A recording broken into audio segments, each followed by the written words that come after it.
ఈ మాట ఈ రోజు మీకు ఎందుకు అందిస్తున్నానంటే, ఈరోజు నువ్వు కావచ్చు, లేదా నీ ఇంట్లో ఉన్న వ్యక్తులు కావచ్చు, నిన్ను నువ్వు నిందించుకుంటుండొచ్చు.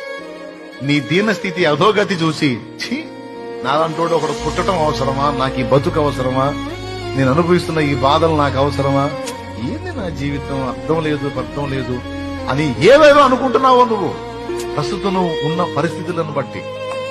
ఒకవేళ నిన్ను నువ్వు అనుకోకపోయినా నీ వాళ్ళు నిన్ను అంటుండొచ్చు, ఏం బతుకురా నీది రే, మా ఏం జీవితం నీది, మంచి మంచి వాళ్ళు చేస్తున్నారు, నువ్వు చావట్లేదు, ఎందుకమ్మా నీలాంటిది బతకడం, సావే ప్రశాంతంగా ఉంటది మాకు అంటుండొచ్చు. తమ్ముడా నిన్ను కూడా అంటుండొచ్చు, ఏం బతుకురా నీది రే, ఏంట్రా, ఎందుకురా నువ్వు నీ జీవితాన్ని ప్రస్తుతం నీ దీనస్థితిని బట్టి ప్రతి ఒక్కడు నిన్ను తెలియక చూస్తుండొచ్చు, లేదా నీకు నువ్వు అనుకుంటుండొచ్చు, లేదా నీ భార్యకి అలా నువ్వు కనపడుతుండొచ్చు. నేను చెప్తున్నాను నా తమ్ముడా, నీ భవిష్యత్తును దేవుడు ఎలా డిజైన్ చేశాడో, నీ చరిత్ర ఏ మలుపు తిప్పబోతున్నాడో ప్రస్తుతం నీకు అర్థం కాకపోవచ్చు.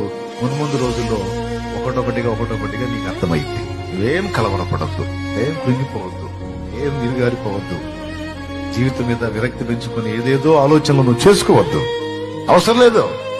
ఒక్కటి నువ్వు చేయాల్సిందే, ఒక్కటి, నీ స్థితిని గుర్తుపట్టి నీ దగ్గరకు వచ్చి నిన్ను విమోచించిన ప్రభు వైపు చూడు. ఆయన వైపు చూస్తున్నాడు.